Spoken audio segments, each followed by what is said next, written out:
Nerd alert! Learning is important, right? Yes, exactly. What a bunch of nerds. Nerd alert! Right. Marketing Architects. Hello, and welcome to the Marketing Architects, a research-first podcast dedicated to answering your toughest marketing questions.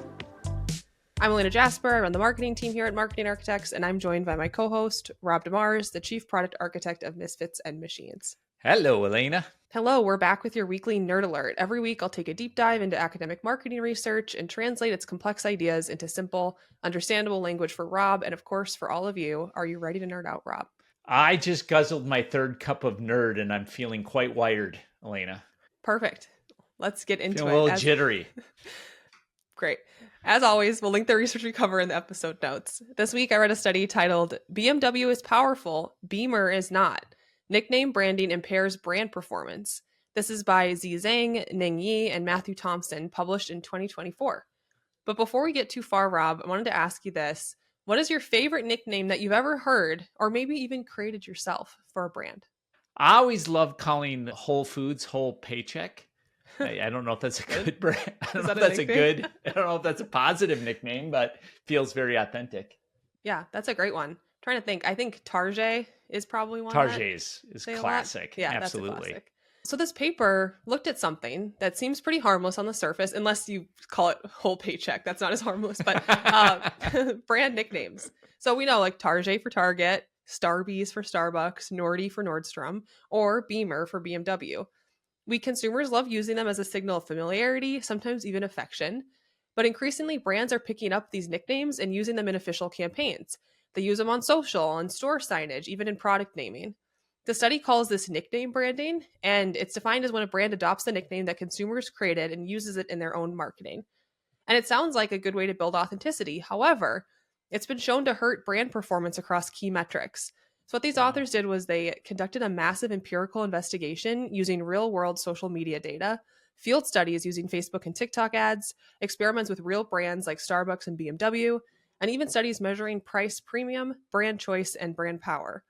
Across 11 studies, the results were consistent. When brands use their nicknames, they perform worse. And not just a little worse, significantly worse. They have lower engagement, lower purchase intent, and lower willingness to pay. The authors explain this through something called speech act theory, which I promise is more fascinating than it sounds. The idea is that when a company uses a nickname created by its customers, it's a social signal.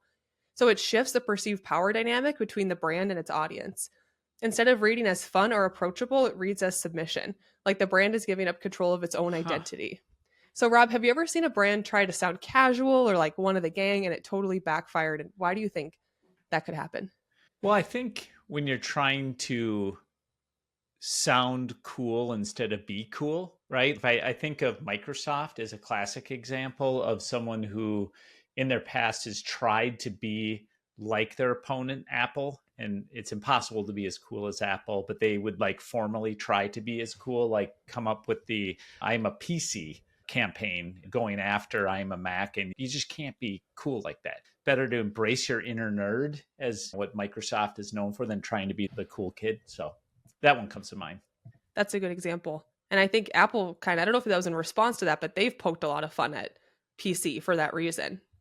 Oh, for sure. Well, I mean, they started off with the I am a Mac, I'm a PC campaign, which was just a total, and then Microsoft, we've got I'm a PC campaign. It was horrible. One time they even took like the coolest comic of the time period, Jerry Seinfeld, and paired him with Bill Gates and had that be a campaign where they were just out like shopping for stuff like unrelated to computers. It was horrible. It was just trying to adopt like Bill Gates can never be cool. That's just part of why you like him or hate him, whatever. But yeah, you're right. It can appear inauthentic, like, hello, fellow kids. Like, we're really trying.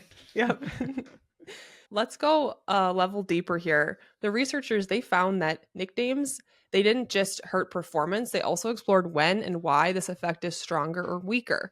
So before I get into that, Rob, when do you think it's okay for a brand to use a nickname? Well, I feel like I'm already wrong based on what you've talked about, because I was thinking like adopting something that was truly earned, like an organic name like Mickey D's, if you're McDonald's, like that's pretty authentic to then use it in your ad versus coming up with a nickname for yourself or trying to amplify a little known nickname that you've heard in your client social media posts.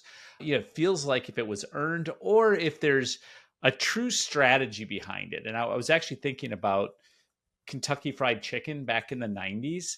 They made the choice to start calling themselves, and at the time, I felt like it was a horrible idea, but they started calling themselves KFC and kind of like a quicker handle for a name. But what they were really trying to do was get away from the use of the word fried. Back in the 90s, fried was bad. So they really took a more casual approach to their name. I just thought it was a horrible idea. Like, this is just the brand equity of Kentucky Fried Chicken and the Colonel and everything else. But it turned out to be the right choice for them.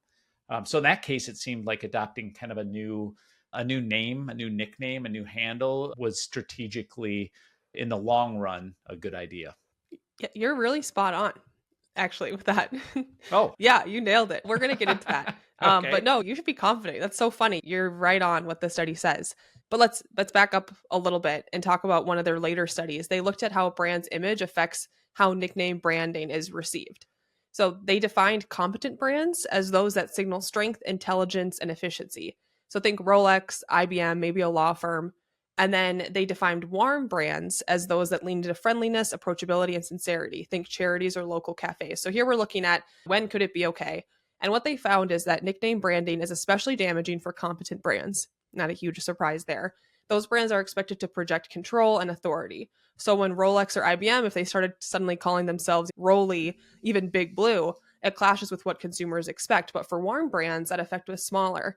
It still, though, wasn't helpful. It just wasn't as harmful. Another nuance they explored was the type of message used alongside the nickname. And this part was pretty interesting. In one experiment, they ran real Facebook and TikTok ads that either framed the message as transactional, come get your coffee now from Starbucks, or communal. Hey, we at Starbucks support your community. And when the nickname appeared in a transactional ad, performance dropped hard.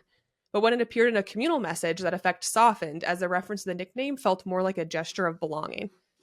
And here, one final note, and this is what you were pointing out, Rob. The researchers made a really clear distinction between nickname branding and brand renaming. When Google became Alphabet, Dunkin' Donuts shortened to just Dunkin', Kentucky Fried Chicken became KFC. Those were internal strategic moves, not so consumer driven, so they didn't carry the same negative implications. Nickname branding is unique because it starts with the consumer. And when the brand adopts it, it shifts this power dynamic away from where it's supposed to be. So we'll wrap up with our Rob GPT. Letting your brand use its nickname is like showing up to your own roast and trying to tell the jokes. What made it charming was that someone else said it first. The minute you grab the mic, it stops being funny and starts feeling forced. Nicknames build connection because they're informal, off the cuff, and a little rebellious. When the brand co-opts them, that power flips and the brand loses a bit of its edge. And I'll tell you what, I love that GPT, that Rob GPT, and it reminded me of in The Office when Michael Scott has a roast. Remember, he goes up at the end and he starts talking and roasting, and it's so sad. Do you remember that episode of The Office? That's what this is like. It's like it's not. Watch that one. Yeah, it just ruined it. But anyways, kind of a fun one. So I know I'm old. Explain to me Starbucks. What's Starbucks? Starbucks. Starbucks, but you said Starbucks. Yeah, it's a nickname for Starbucks. Why do they call it Starbucks? I think of Arby's. It's the youth. I don't know. Oh, I don't call it that. I was thinking there's some connection with Arby's. Gen Z.